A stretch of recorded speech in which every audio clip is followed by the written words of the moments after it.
राधा स्वामी दयाल की दया, राधा स्वामी सहाय, राधा स्वामी। टाइम ना होते हुए भी आपका प्यार बुला लेता है। अच्छी बात है कि जो लोग वहाँ दर्शन करने के लिए नहीं जा सकते, कोई शरीर से स्वस्थ नहीं है या कोई उम्र से उम्रदराज है या कोई और कारण के कारण नहीं पहुंच सकते, लेकिन उनका मन होता है कि हम भी दर्शन करें, सत्संग सुनें, तो ऐसे लोगों के लिए तो ये खास अवसर है कि उनको घर बैठे आके दर्शन भी हो जाते हैं, थोड़ा बहुत टाइम सत्संग का भी मिल जाता है। सत्संग तो आप वैसे भी करते रहते हो, महापुरुषों की वाणी, उनके शब्दों को गाना, मिल के बैठना, चर्चा करना, प्रभु के गुणगान करना, ये सभी चीज़ सत्संग में आ जाती हैं। लेकिन सत्संग के असली मायने हैं कि हमारे जीवन को सुधार दे, हमारी जो बुराइयां हैं उनको निकाल दे, बुरी आदत है वो छूट जाए। क्योंकि कई बार ऐसे हालात हो जाते हैं, हम सत्संगी होते हुए भी विचलित हो जाते हैं। हालात, कई बार परिस्थितियाँ ऐसे मजबूर कर देते हैं आदमी को कि वो डामाडोल हो जाता है, सोचता है क्या लेना है इस भक्ति में, क्या मिलेगा सत्संग में, क्या रखा है नाम में। या उसके आसपास का वातावरण और उसकी संगत जब अच्छी नहीं रहती, या ऐसे बुरे आदमियों का उनका संग हो जाता है, उनमें बैठना उठना, तो उनमें सारी की सारी नकारात्मक जो बातें चलती हैं वो उस इंसान को डिगा देती हैं। जो सही रास्ते पर चलने की कोशिश करता है उसके लिए ऐसे हालात काल महाराज की ये रचना है। वो चाहता है कि उसके इस दुनिया से जीव निकलने ना पाए, तो कोई ना कोई ऐसी चीज़ों की रचना कर देता है कि बैठ जाते हैं। उन प्रति ये वाणी बड़ी कारगर है। वो ऐसे जीवों को डगमगाने से शिथिल करने के लिए इस वाणी में कहा गया कि ला गया रे ये मेरा प्रेमी भाई रे, तेरी बनत बनत बन जाएगी। कई बार हम सोच लेते हैं कि इतने दिन मुझे नाम लिए हो गए, मैं सुमरण भी करता हूँ, अभ्यास भी करता हूँ, लेकिन ना तो मेरा मन टिका, ना मुझे किसी प्रकार का और कोई ऐसा मन में शांति आई, ना मुझे कोई ऐसा दृष्टांत हुआ जिससे मैं सोचूं कि भाई हाँ नाम का मुझे फ़ायदा है। तो वो क्या हो गया कि ऐसे हालात में जब विचलित होता है तो उनके प्रति ये कही है कि लगा रहो। आदमी जब सच्चे दिल से पूरे विश्वास के साथ किसी भी काम में, भक्ति अकेली नहीं करता मैं, जहाँ कहीं भी तुम काम करते हो, चाहे आप कोई व्यवसाय करते हो, रोजगार करते हो या कोई धंधा करते हो, उसमें भी ये नहीं कि एक काम शुरू किया, आपको फ़ायदा नहीं मिला, सफलता नहीं मिली, आप उसको छोड़ के चलते हो कि ना इसमें तो फ़ायदा नहीं हुआ। कभी व्यापार छोड़ दिया, कभी दुकान छोड़ दी, कभी खेती करना छोड़ दिया, तो कभी कोई रोज़गार और करते थे प्राइवेट धंधा वो छोड़ दिया, और एक से दूसरे में घूमते रहते हो, क्यों टिके नहीं आप? तो उनके लिए कही कि टिका रहे मत हो डामाडोल, डिगे की कोडी नहीं टिके के लाखों मोल। जो डिग जाता है उसकी एक कोडी नहीं होती। उनके प्रति कहा कि लगे रहोगे तो तेरी कभी ना कभी बन जाएगी। ये ना सोचना, जो सच्चे मन से प्रभु की भक्ति करता है, पूरी आस्था के साथ उसके नाम की ओट लेके उसके सहारे डटता है, तो उसकी कभी न कभी संभाल होगी, जरूर होगी। क्योंकि कभी भी तुम्हारा किया हुआ कर्म है वो निष्फल नहीं जाता। अगर सच्ची अच्छी मेहनत करते उसका परिणाम आपको अच्छा मिलेगा। बुरा करने वाले को बुरा मिलता है, लेकिन हम बुरा क्यों करें, उस रास्ते पे ही नहीं चले। हम तो चले हैं धर्म के मार्ग पर, सत्य के रास्ते पर, अपने जीवन को सुधारने के लिए, इस काल की जेल से छूट जाने के लिए। इस 84 लाख योनि में बार बार जन्म लेना मरना बड़ा भारी दुख है, इस जीव को बड़ी तकलीफ है।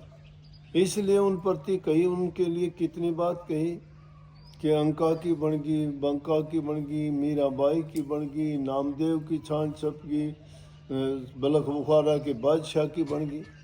क्या बनी इनकी के टिके। ये धैर्य जो इंसान रखता है उसका फल हमेशा मीठा होता है। धीरे धीरे रे मना धीरे सब कुछ होए, माली सींचे सो बड़ा ऋतु आए फल होए। अपनी देसी भाषा में कह देते हैं ना, भाई गादड़ की तावड़ में बेर को नहीं पाके। समझ गए ना, वो तो टाइम और जब मौसम आता है तभी पकते हैं। इसलिए धैर्य रख के इंसान जिस काम को करता है पूरी तवज्जो के साथ करे, और जब उसमें लग जाता है तो एक दिन उसकी संभाल प्रभु अपने आप करता है। तो अच्छा मौका आपको मिला है, अच्छे और नेक काम किया करो, लेकिन उस भक्ति के मार्ग पर चलने से पहले यह है अपने आप के अंदर वो गुण पैदा करो कि जिसके कारण आपके मन की सफाई हो, बुरी आदतें छूटें, पाप कर्म से बच के रहो, और उस नेकी के काम में लगो जिस, और वो घर से ही शुरू होगी। आपको सबसे पहले सेवा का मौका अपने माँ बाप की, सास ससुर की सेवा करने का मौका जो मिलता है वो सबसे बड़ी पूजा है।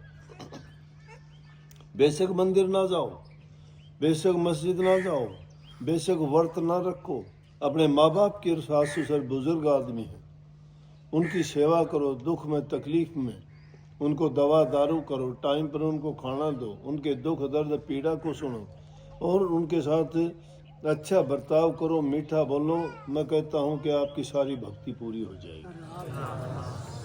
इससे बढ़ के भक्ति कोई ऊंची चीज नहीं है।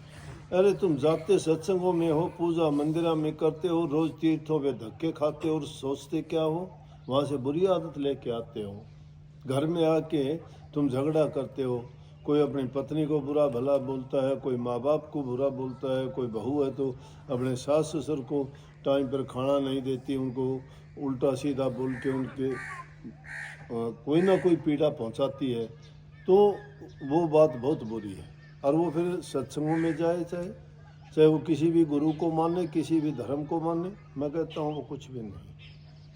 तो शुरुआत किस चीज़ से हुई? सच्ची भक्ति का रास्ता यही है कि पहली चीज़ सत्संग सेवा करना सिखाता है, दूसरा प्यार करना सिखाता है, तीसरा अपनी मेहनत पे विश्वास रखो, अपनी हक हलाल की कमाई का काम करो।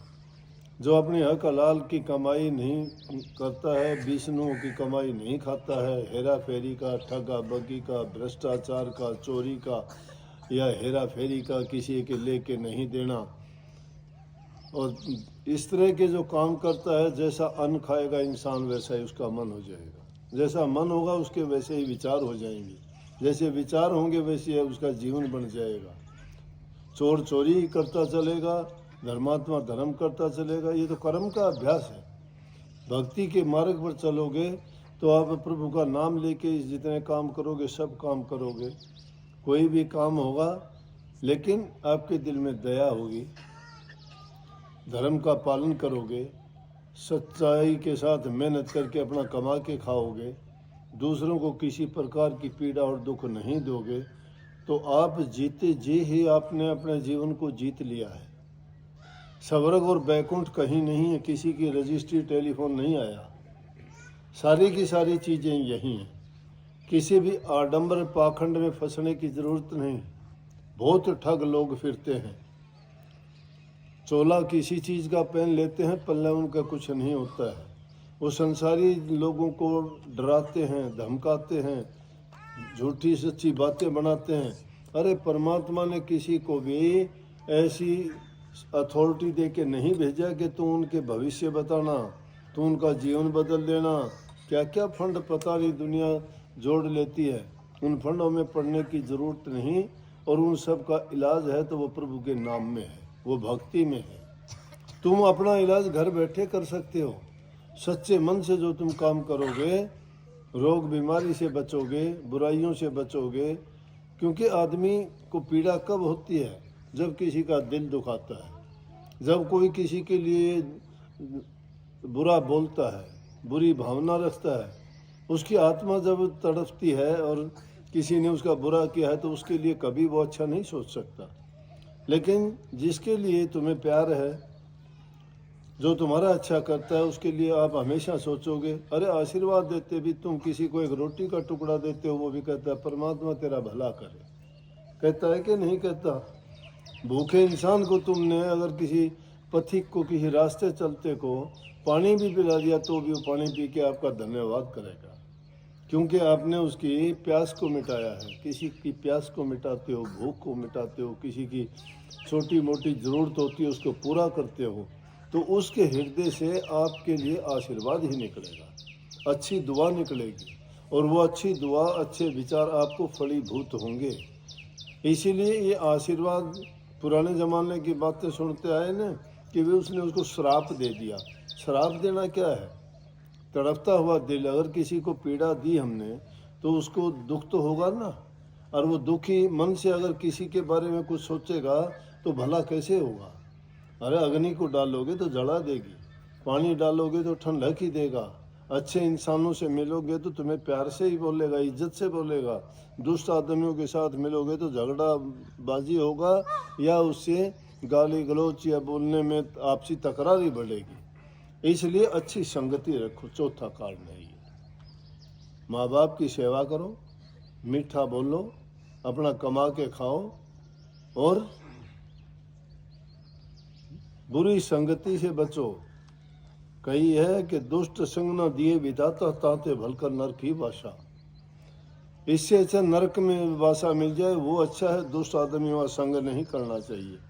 जो आदमी झूठा है, कपटी है, धोखेबाज है, वो आदमी हमेशा गद्दारी करेगा, उसमें वफादारी नहीं है कहीं भी। एक बार जो धोखा कर दे उसको बार बार नहीं, एक बार परखिए ना हो दूजी बार। कितनी बार? बाड़ू ताही किरकरी जो छानो 100 बार। बाड़ू को कितनी बार छान लो किरकरी रहेगी।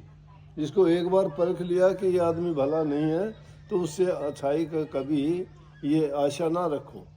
हाँ, संतों की बात नहीं, संतों के पास तो जाते ही ऐसे लोग हैं, वहाँ अपनी आदत को सुधारने के लिए जाते हैं। संतों के पास जो जाके अपनी बुरी आदत को छोड़ देता है वो इंसान अपने जीवन को संवार लेता है, बना लेता है। ये कभी ना सोचो कि मेरा कुछ नहीं हो सकता।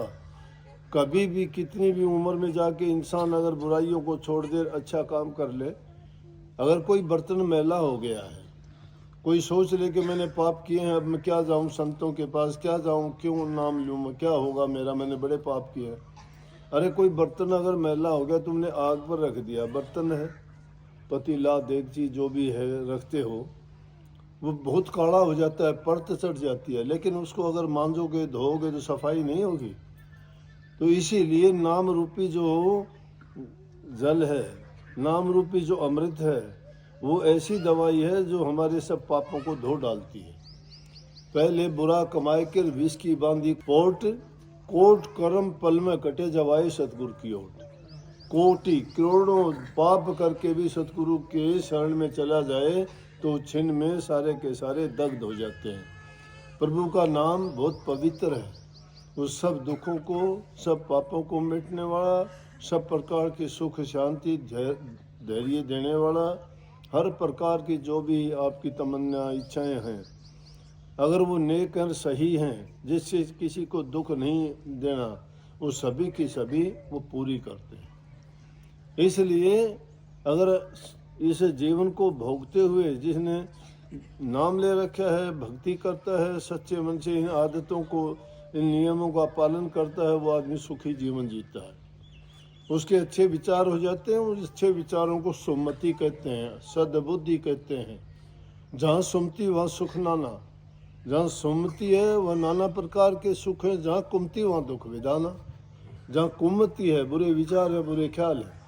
इसलिए घरों को सवर्ग बनाना चाहते हो तो घरों में आपसी प्यार प्रेम रखो, एक दूसरे की सहायता करो, दुख दर्द पीड़ा में उनकी मदद करो, अच्छा उनके साथ व्यवहार करो, मीठा बोलो, तो प्रभु आपको हर प्रकार से संपन्न कर देगा, अच्छे गुणों से भर देगा। आपके जीवन में शांति सुख सब कुछ आपको प्राप्त होगा। इतना ही टाइम आपको दे सकता हूँ। बहुत बहुत आपको आशीर्वाद। राधा